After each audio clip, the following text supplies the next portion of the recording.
पहला हमारे पास रिकॉर्डिंग चालू नहीं है। ओके, पहला हमारे पास जो केमिस्ट्री का पोर्शन होता है उसको बोलते हैं फिजिकल केमिस्ट्री होता है। ये जो फिजिकल केमिस्ट्री में हम लोग जो भी पढ़ते हैं फिजिक्स से रिलेटेड चीजों के बारे में पढ़ते हैं। समझ रहे हैं ना, फिजिकल का मतलब फिजिक्स से रिलेटेड है। क्यों? फिजिकल का मतलब वही हो गया। तो बच्चों जैसे हम लोग मेजरमेंट के बारे में पढ़ते हैं और यूनिट्स के बारे में पढ़ते हैं, इसमें हीट, ये सब चीजों के बारे में हम लोग फिजिक्स से रिलेटेड जो भी चीजें होती है उन सब की स्टडी हम लोग फिजिकल केमिस्ट्री में करते हैं। उसके बाद हमारे पास होता है ऑर्गेनिक केमिस्ट्री। ऑर्गेनिक केमिस्ट्री, अब ऑर्गेनिक केमिस्ट्री में आप लोग सबसे पहले क्या पढ़ते हैं? मेडिसिन के बारे में पढ़ते हैं, ड्रग्स के बारे में पढ़ते हैं। बात समझ में आ रही या नहीं है? आ रही है सर। Yes sir.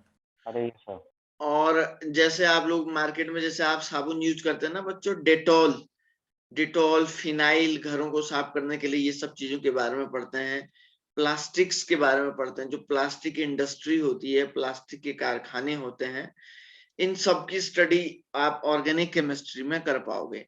आपको तीन अलग अलग सेपरेट बुक होती है, सेपरेट पोर्शन के बेस पे पढ़ना पड़ता है। और एक और लास्ट हमारे पास होता है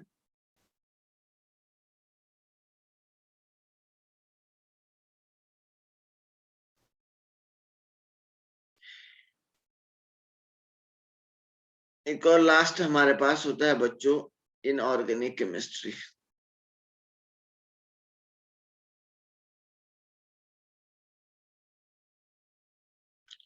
इनऑर्गेनिक केमिस्ट्री में जैसे मैं आपको बता देता हूँ किसी चीज का कैसा दिखने में है, जैसे किसी चीज का शेप, जैसे मैंने कहा बच्चों आपको वाटर मॉलिक्यूल।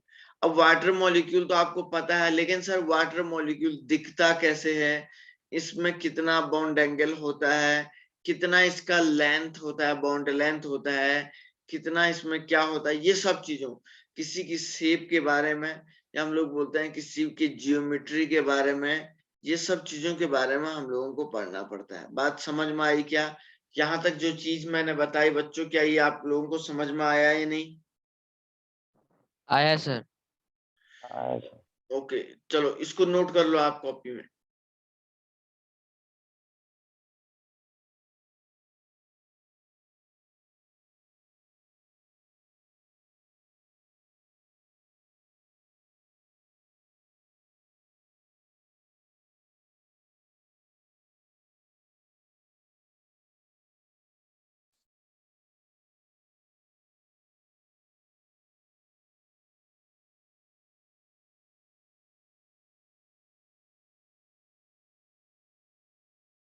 ओके, चलिए बच्चों आगे बढ़ते हैं फिर से।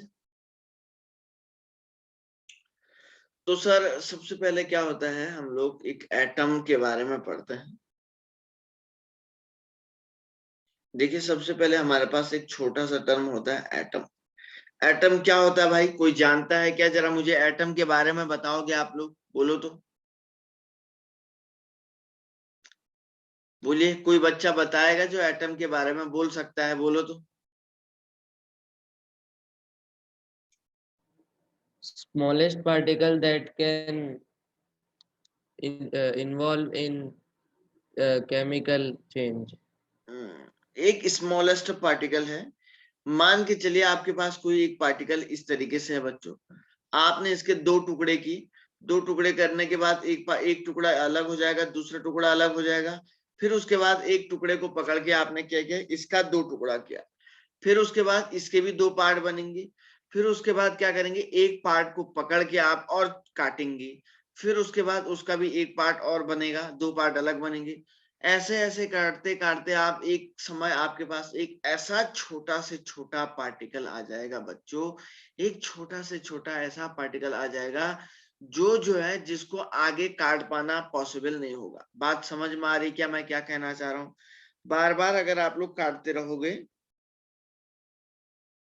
बार बार अगर आप लोग इसकी कटिंग करते रहोगे, इसको काटते रहोगे बार बार, तो आपके पास एक समय में एक ऐसा स्मॉलेस्ट पार्टिकल आएगा बच्चों, जिसको फिर जो है डिवाइड कर पाना, मतलब इसको कटिंग कर पाना बहुत मतलब इम्पॉसिबल होगा, पॉसिबल नहीं हो पाएगा। आप एक टुकड़े को काटेंगे, फिर और उसको काटेंगे, फिर उसको और काटेंगे, ऐसे काटते काटते आप लोगों के पास एक छोटा सा स्मॉलेस्ट पार्टिकल आपके पास ऐसा आएगा जिसको तोड़ पाना पॉसिबल नहीं होगा। तो वही जो छोटा स्मॉलेस्ट पार्टिकल है उसी को हम लोग एटम बोल रहे हैं। बात समझ में आई या नहीं आई? से यस और नो? Yes sir. सबको समझ में आई बेटा? ओके। Yes sir. ओके बेटा, चलिए अब देखो थोड़ा सा। अब बात ये है कि सर ठीक है आपने ये तो समझा दिया है,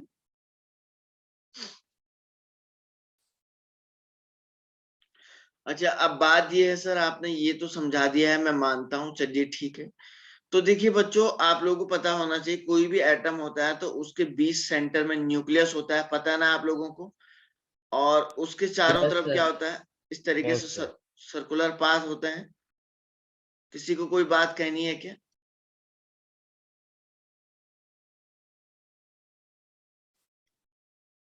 अच्छा पहले मुझे ये बताइए, एटम कितने पार्टिकल से मिलके बना होता है?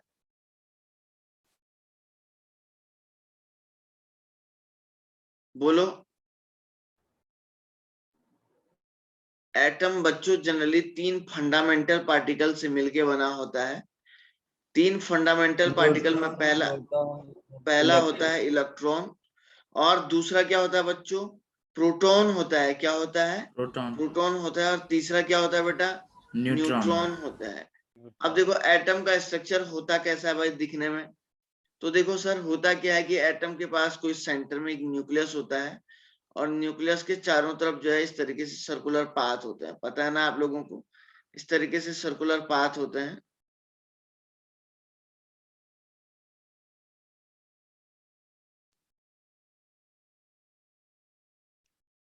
ओके, ठीक है ना?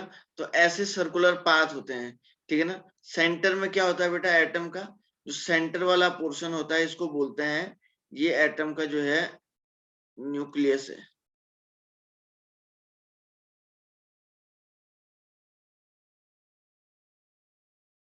एटम का ये क्या होता है? न्यूक्लियस होता है।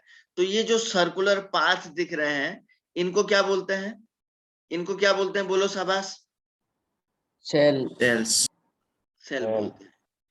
आपने 10 तक इतना ही पढ़ा था, और इन सेल में आपने इतना सीखा था कि सर इनमें इलेक्ट्रॉन घूमते हैं, बस इतना ही पढ़ा था आप लोगों ने। बच्चों एक्चुअली में इन सेल के अंदर एग्जैक्टली इलेक्ट्रॉन नहीं घूमते हैं, आप आगे पढ़ोगे, अब आप इसको और ज्यादा एक्सप्लेनेशन जानोगे, डिटेल डीप में पढ़ोगे। इन सेल के अंदर भी और भी हमारे पास क्या होते हैं बच्चों? यहाँ पे सब सेल होते हैं, ठीक है ना? सब सेल होते हैं, और ये सब सेल, सेल के अंदर क्या होता है बेटा? सब सेल होते हैं। इन्हीं सब सेल को एक नाम देते हैं जिसको हम लोग क्या बोलते हैं? ऑर्बिटल। क्या नाम बोलते हैं बेटा? ऑर्बिटल नाम बोलते हैं इनको। क्या बोलते हैं? ऑर्बिटल। हाँ। तो इन ऑर्बिटल के अंदर जो है अलग अलग कमरे बने होते हैं, उनमें इलेक्ट्रॉन प्रेजेंट होते हैं। हम डायरेक्टली सेल में इलेक्ट्रॉन प्रेजेंट नहीं होते हैं, सेल के अंदर ऑर्बिटल होते हैं। तो ये ऑर्बिटल भी बच्चों यहाँ पे अलग अलग टाइप के होता है। ये ऑर्बिटल भी आपके जो है अलग अलग टाइप के होते हैं बच्चों। ये ऑर्बिटल 4 टाइप के होते हैं। एक होता है एस टाइप का ऑर्बिटल, दूसरा होता है बच्चों पी टाइप का ऑर्बिटल, तीसरा होता है बच्चों डी टाइप का ऑर्बिटल, और चौथा आपके पास कौन से टाइप का ऑर्बिटल होता है? एफ टाइप का ऑर्बिटल होता है। भाई ये बात समझ में आ रही या नहीं आ रही? बोलो। आ रही है सर। है ना? तो सर कहने का ये मीनिंग है कि इन ऑर्बिटल ये sp-d-f के अंदर एग्जैक्टली इलेक्ट्रॉन इनके अंदर लोकेटेड रहता है, ठीक है ना? एग्जैक्टली इलेक्ट्रॉन जो है यहाँ पे प्रेजेंट रहता है। एग्जैक्टली इलेक्ट्रॉन किसके अंदर रहता है बेटा? sp-d-f में, जो ऑर्बिटल के टाइप मैंने बनाए हुए हैं। बात समझ में आई या नहीं आई? से यस और no? Yes sir. Okay. Yes sir. सब लोग बोलो भाई, बाकी लोग सोए हैं क्या? Yes sir. ठीक है ना? तो कहने का मतलब यह है कि सर इनके अंदर जो है, इनके अंदर इलेक्ट्रॉन ऐसे रहते हैं। अब सुनो सर, जो इलेक्ट्रॉन तो यहाँ पे जो है बाहरी सेल में रहते हैं, लेकिन सर प्रोटॉन और न्यूट्रॉन कहाँ रहते हैं? प्रोटॉन को मैं P से लिखूंगा, न्यूट्रॉन को मैं N से लिखूंगा। बच्चों प्रोटॉन प्लस न्यूट्रॉन आपके पास कहाँ रहते हैं? प्रोटॉन प्लस न्यूट्रॉन आपके पास कहाँ रहते हैं? इसके न्यूक्लियस में प्रेजेंट रहते हैं, एटम के न्यूक्लियस में प्रेजेंट रहते हैं प्रोटॉन और न्यूट्रॉन। चलो नोट करो बेटा।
हो गया क्या? यस सर, हो गया। सबने कर दिया बेटा? Yes sir. ओके, तो आइए देखते हैं।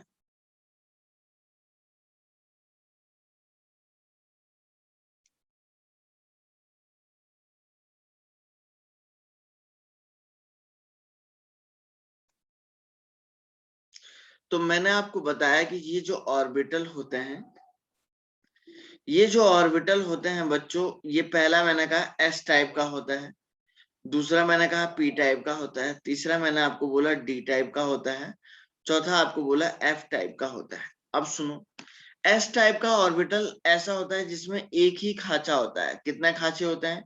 एक ही खांचा होता है एस टाइप में।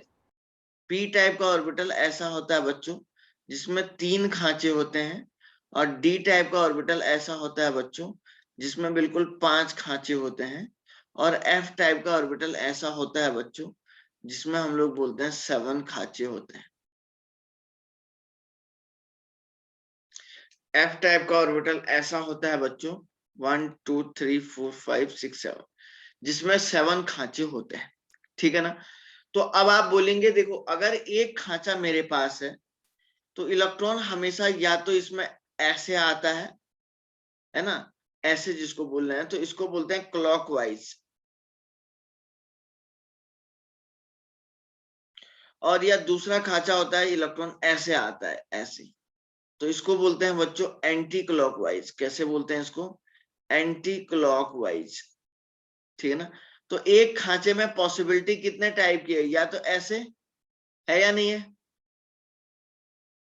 Yes sir. और ये ऐसे। तो मैक्सिमम इसमें एस टाइप में कितने इलेक्ट्रॉन आएंगे? 2 इलेक्ट्रॉन आएंगे? आएंगे नहीं आएंगे? बोलो। आएंगे सर। सर लेकिन एक भी तो आ सकता है, एक नहीं आ सकता है क्या? आ सकते हैं सर। 1 और 2 के बीच में है। क्या 2 से ज्यादा आएंगे क्या? नहीं सर, बिल्कुल नहीं आएंगे। अब देखो पी टाइम में देखो ऐसे आएगा, इस तरीके से क्लॉकवाइज एंटी क्लॉकवाइज, तो मैक्सिमम कितने इलेक्ट्रॉन आएंगे? 6 आएंगे सर, यस लेकिन सर। 1 से लेके 6 के बीच में आएंगे। अब इधर देखो 1 2 3 4 5 6 7 8 9 10, तो इसमें मैक्सिमम कितने आएंगे? 10 आएंगे, लेकिन 1 से लेके 10 के बीच में जरूर आएंगे सर। इसमें कितने आएंगे बेटा एफ में? 1 से लेके 14। 14 सर। 14 इलेक्ट्रॉन मैक्सिमम आएंगे सर, 1 से लेके 14 के बीच में इलेक्ट्रॉन आएंगे। अच्छा, मैक्सिमम अगर आप एस की बात करेंगे तो सर एस में 2 से ज्यादा नहीं आएंगे, पी में 6 से ज्यादा नहीं आएंगे, 1 से लेके 6 के बीच में आ सकते हैं। डी में 10 से ज्यादा नहीं आएंगे, 1 to 10 के बीच में आ सकते हैं। और एफ में 14 से ज्यादा नहीं आ सकते। यहां तक क्लियर हुई बात क्या? बोलो। Yes sir. अच्छा, अब मैंने सपोज बच्चों आप लोगों ने 10th तक जो इलेक्ट्रॉनिक कॉन्फ़िगरेशन पढ़ा था, अब मैं आप लोगों को इलेक्ट्रॉनिक कॉन्फ़िगरेशन ईसी निकालना सिखाता हूं। जैसे अगर मैं नाइट्रोजन का बोलता था तो आप ऐसे निकालते थे, 2 into 5 ऐसे निकालते थे। Yes sir. तो अब आपको ये जो है Yes, sir. बच्चों फॉरगेट कर देना है। आज के बाद ये हमेशा के लिए जो है ये नहीं चलेगा, कभी भी नहीं। अब आपको हम लोग जो है मेन जो इलेक्ट्रॉनिक कॉन्फ़िगरेशन ये चलेगा जो मैं आपको बताने जा रहा हूं। मैं नाइट्रोजन का ऐसे लिखता हूं, 1s2 2s2 2p3। हम sp-df ऑर्बिटल के रिस्पेक्ट में इलेक्ट्रॉनों को लिखते हैं जो बिल्कुल वैलिड तरीका है। ये कैसा है? ये इनवैलिड होता है, ये बस खाली 10 तक लिखाया जाता है और ये वैलिड तरीका है। इसी के बेस पे आपको सीखना है। तो आपको समझ में आ गया होगा, यहाँ पे s में 2 इलेक्ट्रॉन है, s में 2 इलेक्ट्रॉन है, p में 3 है, लेकिन इनके आगे 1 2 2 ऐसा लिखा हुआ है ना? लिखा हुआ है क्या? 1 2 2 ऐसा लिखा हुआ है क्या? हाँ सर। एक्चुअली ये क्या है बच्चों, किसी ऑर्बिटल का एनर्जी ऑर्डर है। तो सबसे कम एनर्जी जो यहाँ पे ये है, ये एनर्जी ऑर्बिटल है जो आप क्लास 11th में पढ़ोगे सिलेबस में। सबसे कम एनर्जी 1s की है, यहाँ पे फिर 2s की है, फिर 2p की है। तो मैं यहाँ पे आप लोगों को बच्चों, ठीक है ना,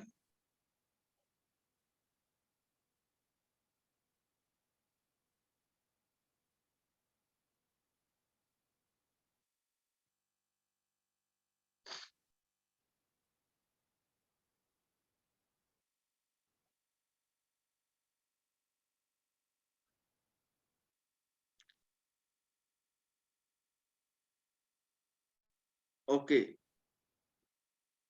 अब सुनो थोड़ा सा, अब मैं यहाँ पे एनर्जी ऑर्बिटल बना देता हूँ, एनर्जी ऑर्डर ऑफ ऑर्बिटल।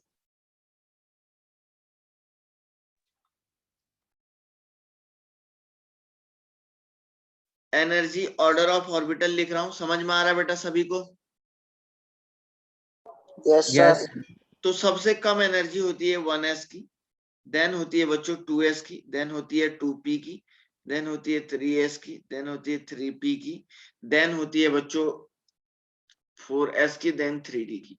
बस फिलहाल इतना ही लिखना है आपको। सर ये ऑर्डर कहाँ से लिखा आपने? सर ये क्लास 11th में स्ट्रक्चर ऑफ एटम नाम का एक चैप्टर है, उस चैप्टर में ये ऑर्डर निकाला हुआ है। तो फिलहाल आपको इलेक्ट्रॉनिक कॉन्फ़िगरेशन लिखने के लिए आपको ये थोड़ा सा अपना काम चलाने के लिए ध्यान में रखना है। बात समझ में आई क्या? हाँ या ना बोलो। Yes sir. अच्छा, यस सर। अब बच्चों बात ये है कि ठीक है सर आपने ऐसा बोला, हम लोग मान के चलते हैं। अब देखो थोड़ा सा मैं आपको बता देता हूं। तो सबसे पहले जो इलेक्ट्रॉन आएगा वो किस में आएगा? 1s ऑर्बिटल में आएगा, समझ रहे हैं ना? फिर किस में आएगा?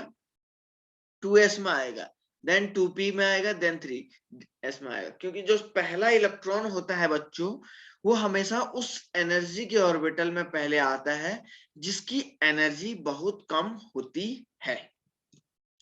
आया बेटा भेजे में कुछ समझ में आप लोगों के? Yes sir. Yes sir. अब सुनो, मैं नाइट्रोजन का फिर से लिखता हूं। तो चाहे 1s हो, 2s हो, 3s हो, 4s हो या 5s हो, हमेशा s में कितने इलेक्ट्रॉन आएंगे मैक्सिमम? 2। 2। दो। समझ रहे हैं ना? p में 6 से ज्यादा कभी नहीं आएंगे, d में 10 से ज्यादा नहीं आएंगे, f में 14 से ज्यादा कभी नहीं आएंगे। अब सुनो इधर, तो देखो मैं 7 नाइट्रोजन का लिखता हूं बच्चों। तो देखो नाइट्रोजन के पास टोटल 7 इलेक्ट्रॉन है। कितने इलेक्ट्रॉन है? 7 इलेक्ट्रॉन है। 7। अच्छा, तो सबसे पहले इलेक्ट्रॉन किस में आएगा बोलो? 1s। 1s। तो 1s में 2 आएंगे। 1s. फिर उसके बाद किसका नंबर है? 2s। 2s में कितने 2s। आएंगे? 2s में 2 आएंगे। फिर क्योंकि सर s में तो 2 से ज्यादा नहीं आ सकते हैं, आ सकते हैं क्या? नहीं सर। तो अब किसका नंबर है? 2p। अच्छा, ओवरऑल इलेक्ट्रॉन काउंट करो कितने हुए? 2 + 2 कितना हुआ? 4। यस। कितने बचे? बोलो, सब लोग बोलो, कितने बचे फिर? 3। तो 3 2p3 लिख बचे। लो। समझ में आया क्या? सर हाँ हाँ, बोल, क्या बोला बेटा? आपने कहा ना सर एक कॉलम में 2 ही आ सकते हैं, जैसे 3 कैसे पॉसिबल? तो पी में तो 1 से लेके 6 तक आ सकते हैं ना, यहाँ नहीं लिखा है मैंने ये। वो तो एस में आ सकते हैं 2। अच्छा हाँ ओके। डी में 1 से 10। अब इधर देखो, 9 फ्लोरीन का। सब लोग ध्यान से देखो, सब लोग बोलिए, सबसे पहले इलेक्ट्रॉन किस में भरो? 1s 1s में 2 हो गया। देन yes sir 2s में 2s 2s में 2 काउंट करो कितने हुए? 4 इलेक्ट्रॉन हो गए, 4 हो गए। Yes sir. yes sir अब कितने बचे हैं? 5। 4 बचे। 5 किस में भरूं? 2p। 2p5 पूरे 5 भर दूं क्या? हाँ, yes क्योंकि sir सर क्योंकि सर 1 से लेके 6 तक के इलेक्ट्रॉन आते हैं इसमें, तो इसलिए आप भर सकते हैं। कार्बन का देखो, कार्बन का बोलो भाई, सब लोग बोलो। 1s2 1s2 then 2s2 2s2 और 2p3 2p2। 2p2 3 नहीं, 3 वाला ज्यादा हो जाएगा। अच्छा, ये बताओ, ये बात क्या सभी को समझ में आ गई क्या? yes sir yes sir. क्या कोई ऐसा तो नहीं है जिसको ये समझ में नहीं आया? बोलो।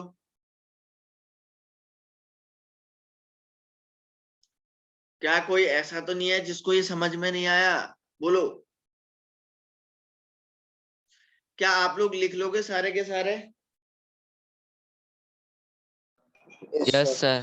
सर वो मैक्सिमम कहाँ तक जाएगा सर? जैसे कि P5 है सर, वैसे हम मैक्सिमम कहाँ तक जा सकते हैं? आगे तक बढ़ सकते हैं जहां तक जाएगा। देखो, अच्छा मैं इसका लिखता हूं, 17 क्लोरीन का लिखता हूं। क्या लिखूंगा? 1s2, फिर 2s2 लिख सकता हूं ना? 2s2 फिर 2p6 6, देख रहे ना? अब देखो, फिर 3s2। अब देखो सर, कितने इलेक्ट्रॉन हुए? 2 + 2 4, 4 + 6 10 + 2 12।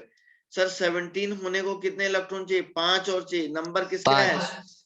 नंबर किसका है? 3p का। तो 3p। 3p आया समझ में? Yes sir. सबको आ गया? Yes sir. चलो इसको नोट करो।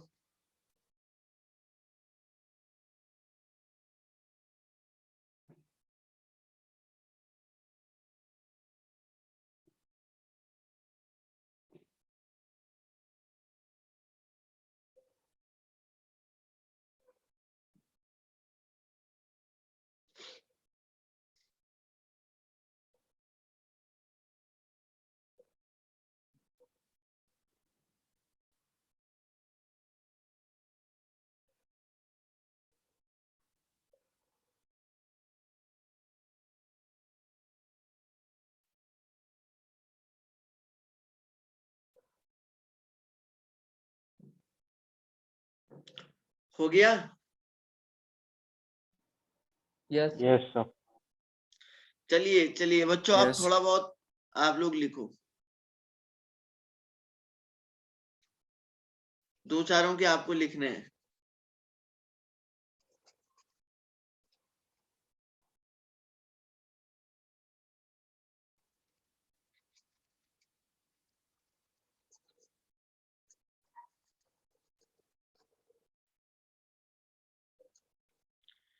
चलिए बच्चों, तो आप लिखेंगे पहला 14 सिलिकॉन का, 10 नियॉन का, सब लोग लिखेंगे। 11 सोडियम का, 12 मैग्नीशियम का, 13 एल्यूमिनियम का, 5 बोरोन का,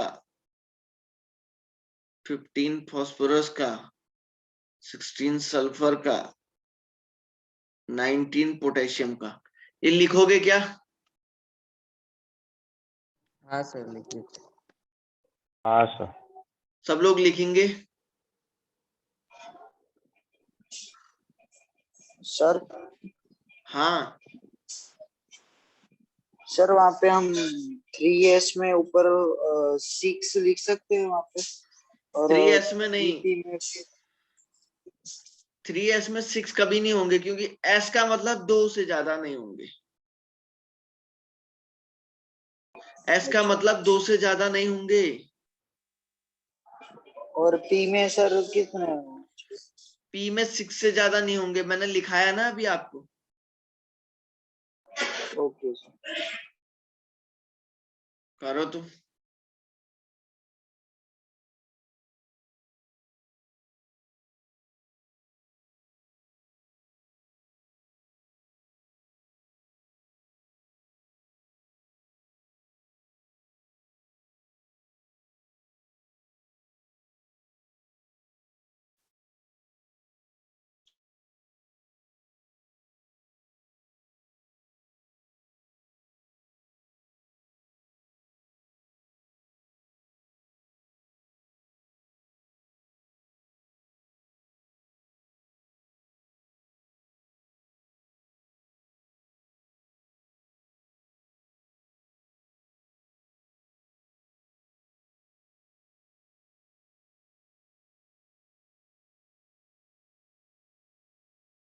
हो गया सर।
सर हो गया। हो गया सर।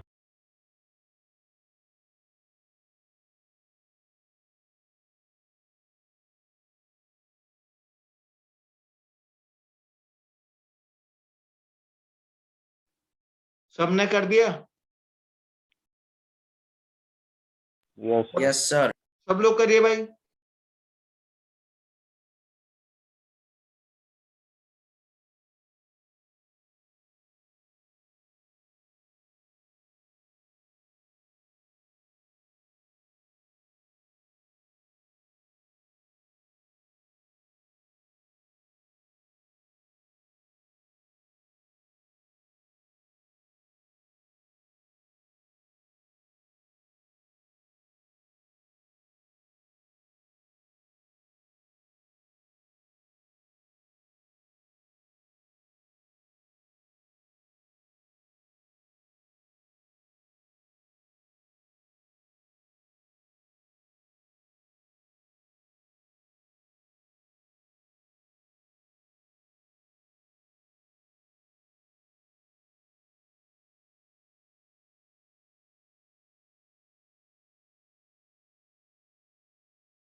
ओके, हो गया क्या? Yes sir. sir. शायद सभी ने कर दिया होगा अब तो। कोई Yes, ऐसा sir. बच्चा जिसको अभी भी दिक्कत आ रही है? No, sir. सब बना ले रहे हैं क्या? Yes, sir. ओके, चलिए अपने आंसर चेक करिए, मैं यहाँ पे लिख रहा हूं। तो बच्चों सबसे पहले मैं लिखता हूं सिलिकॉन के लिए 1s2, ध्यान से देख लीजिएगा भाई। 2s2 2p6 3s2 3p2, यही लिखा था क्या? हाँ Yes, या ना sir. बोलो? Yes, sir. Yes, sir. Yes, sir. Okay, neon के लिए देखो 1s2 2s2 2p6, यही होगा। Yes, sir. Yes, Yes, sir. sir. 1s2 2s2 2p6 3s1, 1s2 2s2 Yes. 2p6 3s2, 1s2 2s2 2p6 3s2 3p1, यही था। Yes, Yes, sir. sir. 2p1, 1s2 2s2 2p6 3s2 3p3, 1s2 2s2 2p6 3s2 3p4, 3p4 है।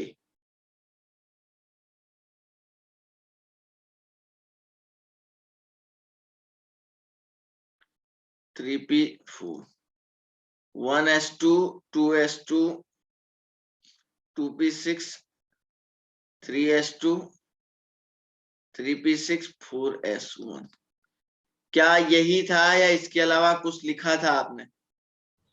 बोलो, यही था sir. यही लिखा था। यही था सर। सबने यही यही था। लिखा था क्या? Yes, sir. Yes, sir. किसी ने कोई चेंज आया, किसी को कोई भी अगर प्रॉब्लम आई तो पूछ सकता है कि सर यहाँ पे आपने कैसे लिख दिया है, मैं उसको समझा दूंगा। बोलो,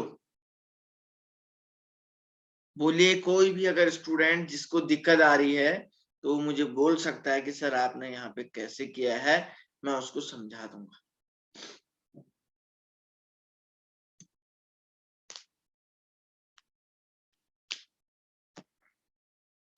चलो आगे बढ़े क्या?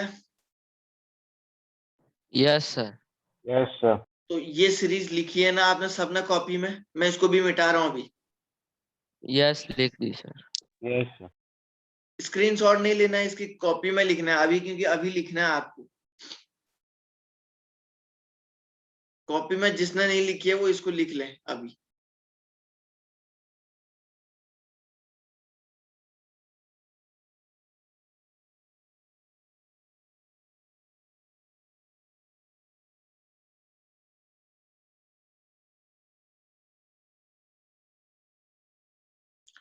चलिए बढ़े आगे।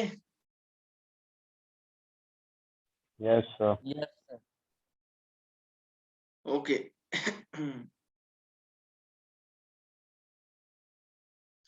ओके, आइए एक और नया टर्म इसमें लिखते हैं, स्कैंडियम 21SC, इसका लिखो, इसका लिखिए, सब लोग लिखो।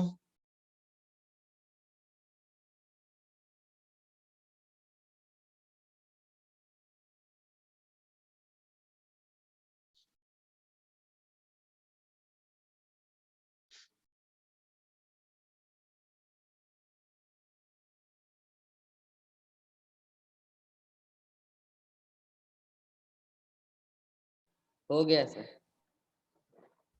हो गया सर। हो गया क्या? हो गया sir. ओके, क्या लिखा मैं यहाँ पे लिख रहा हूँ, बताना मुझे, ठीक है ना? मैं लिख रहा हूँ, आप लोगों को मुझे बताना है। Yes sir. 1s2, 2s2, 1s 2p6, 3s2, 3p6, 4s2, 3d1। यही लिखा क्या सबने? yes sir, yes sir. Okay, चलिए ये भी लिखिए फिर। चलिए, अब मुझे लग रहा है आप लोगों को आने लग गया शायद, है ना? ये सारे लिखिए। Yes sir.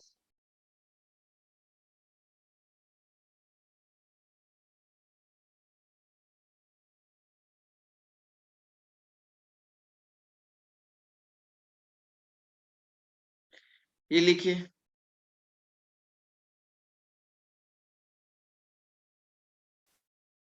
लो,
हो गया सर। हो गया सर। सबने लिख हो लिया? गया सर। सबको लिखने दो बेटा, जल्दबाजी मत करिए, आराम से लिखिए। यस सर, हो गया।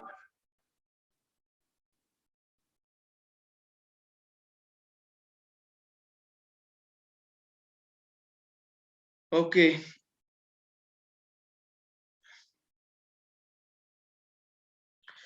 तो मैं लिखता हूं यहाँ पे 1s2, 2s2, 2p6, 3s2, 3p6, 4s2, 3d2। इसमें 1s2, 2s2, 2p6, 3s2, 3p6, 4s2, 3d3, 2p6, 3s2, 3p6, 4s2, 3d5, 1s2, 2s2, 2p6, 3s2, 3p6, 4s2, 3d6, 1s2, 2s2, 2p6, 3s2, 3p6, 4s2, 3d7। यही लिखा है। yes sir, yes sir. 1s2, 2s2, 2p6, 3s2, 3p6, 4s2, 3d8, 1s2, 2s2, 2p6, 3s2, 3p6, 4s2, 3d10। क्या इसके अलावा और कुछ है क्या? No no sir. Sir. no sir, किसी का अगर कुछ चेंज आया है तो मुझे बोलें कि सर ये कैसे लिखा आपने।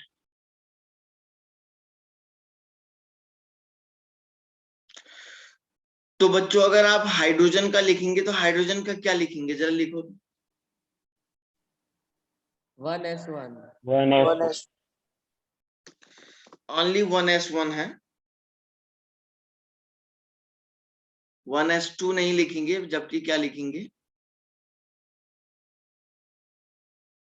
1s1। समझ में आ रही बात क्या? Yes sir. yes sir, okay, चलिए आगे बढ़ते हैं।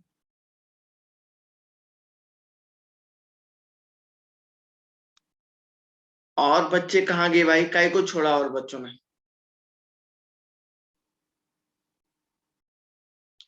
मीटिंग लैब पे क्यों थी?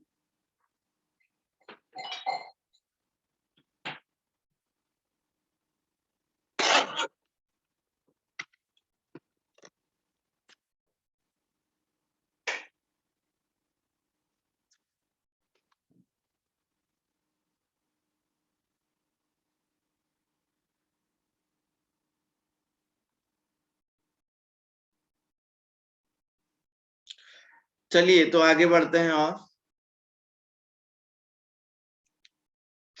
बच्चों सबसे पहली बात तो हम लोगों को जानने की जरूरत होती है कि इलेक्ट्रॉनिक कॉन्फ़िगरेशन कैसे लिखा जाता है, जो कि हमने सीख लिया है बहुत ही आसानी से और बहुत ही सिंपल सी लैंग्वेज को हमने यूज किया। और जब सिंपल सी लैंग्वेज को यूज किया तो इलेक्ट्रॉनिक कॉन्फ़िगरेशन हम लोग सीख गए थे।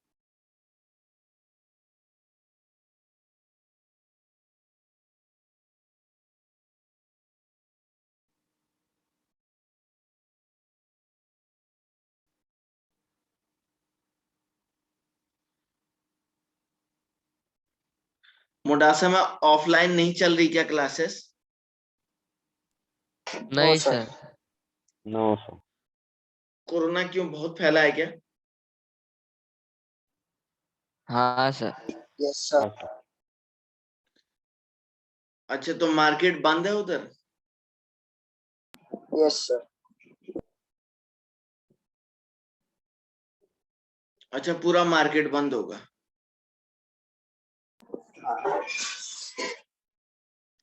अब मैथ कौन पढ़ा रहा तुमको? स्टार्ट नहीं हुआ है सर अभी।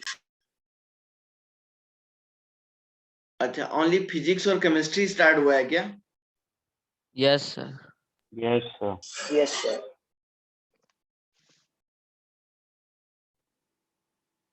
ओके, कब से होगा मैथ स्टार्ट?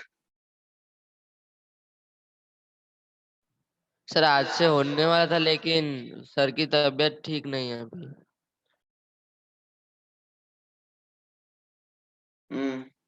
कौन से सर की?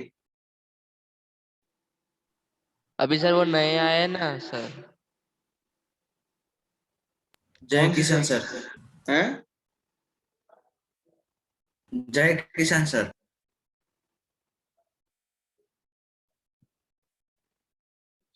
अच्छा, पंकज सर नहीं पढ़ा रहे हैं क्या?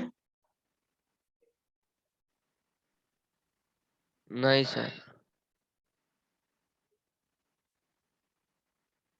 ओके,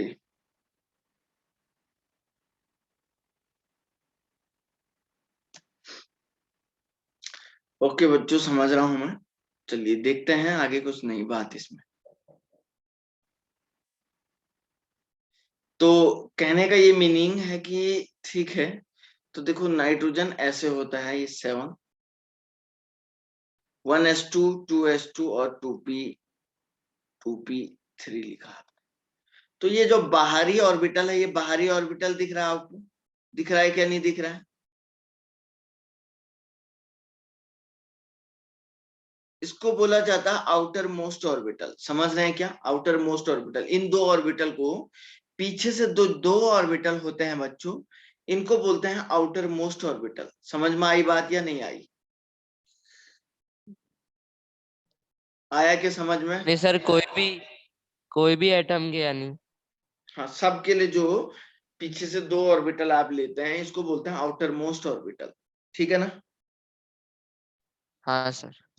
तो इस आउटर मोस्ट ऑर्बिटल को बोलते हैं बच्चों वैलेंसी ऑर्बिटल। क्या नाम बोलते हैं इसको?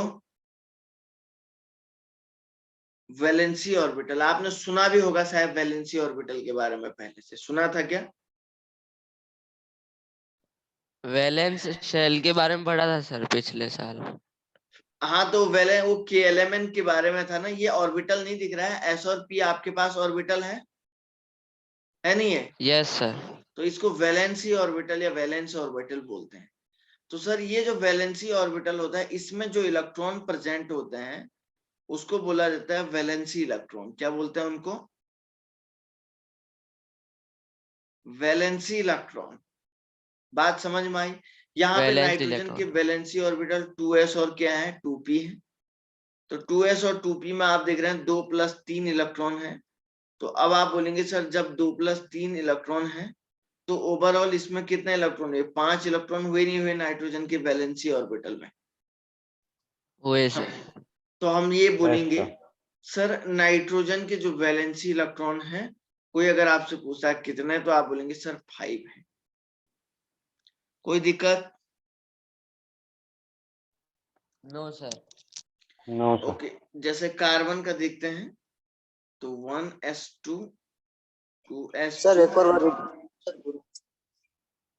ओके दूसरा वाला एग्जांपल में देख ले बेटा 2p2। ये कार्बन का इलेक्ट्रॉनिक कॉन्फ़िगरेशन होता है। तो आपको क्या करना है, पीछे से 2 ऑर्बिटल को लेना है। इनको बोलते हैं हम आउटर मोस्ट ऑर्बिटल। समझ रहा है क्या? इनको बोलते हैं आउटर मोस्ट ऑर्बिटल।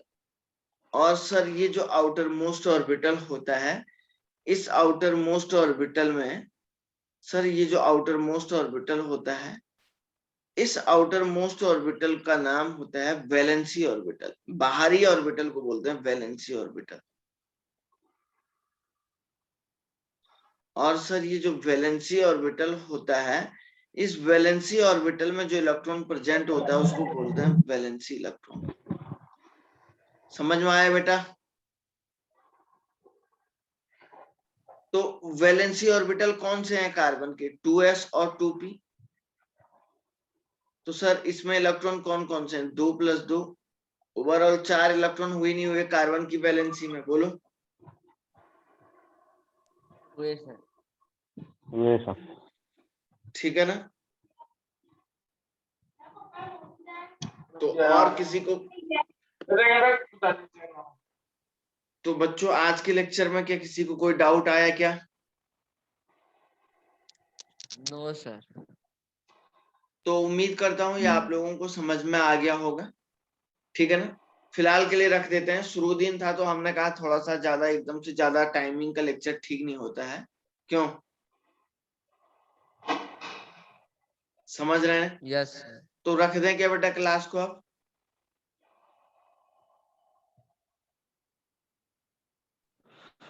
रख दो। तो आप लोग इसको घर पे पढ़ेंगे? इसको नोट कर लिया आपने? Yes, sir. हो गया सर।